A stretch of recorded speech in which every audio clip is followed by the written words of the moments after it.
Dans la nuit de vendredi à samedi, des policiers sont intervenus à Joinville-le-Pont, Val-de-Marne, pour mettre fin à une soirée clandestine qui a dégénéré, rapporte France Bleu Paris samedi 14 novembre. Plus de 300 personnes étaient rassemblées pour faire la fête dans un pavillon, en plein confinement. Selon la préfecture de police de Paris, au moins un des participants était positif au Covid-19.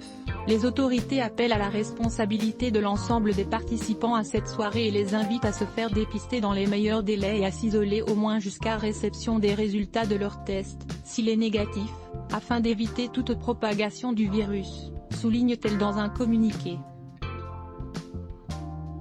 L'un des participants à la fête clandestine qui s'est déroulée cette nuit #Joinville-le-Pont s'étant avéré positif à la #Covid-19, @PrefPolice invite tous les participants à se faire dépister dans les meilleurs délais et à s'isoler.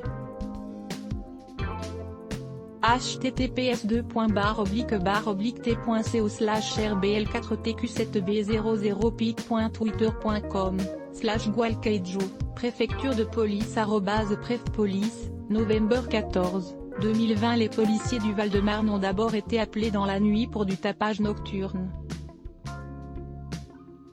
Sur place, ils ont découvert un pavillon transformé en boîte de nuit. Les invitations avaient été lancées sur les réseaux sociaux, malgré l'interdiction de sortir de chez soi. La fête a rapidement dégénéré, avec des bousculades et des jets de projectiles.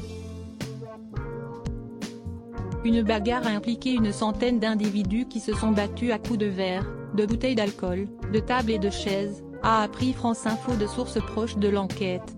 À l'arrivée des policiers, les fêtards s'en sont pris à eux en leur jetant des verres, des bouteilles et des chichas. Il n'y a toutefois pas eu de blessés parmi les forces de l'ordre, selon cette même source.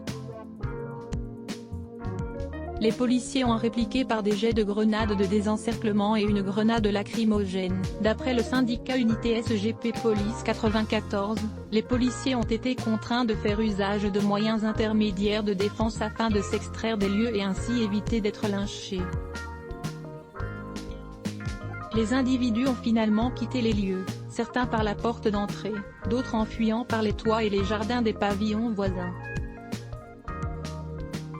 Aucune interpellation n'a eu lieu. La préfecture de police de Paris a indiqué qu'une enquête, diligentée par la Sûreté départementale du Val-de-Marne, avait été lancée, afin d'identifier les organisateurs de cette soirée, ainsi que le propriétaire des lieux. Let's block ADS. Why?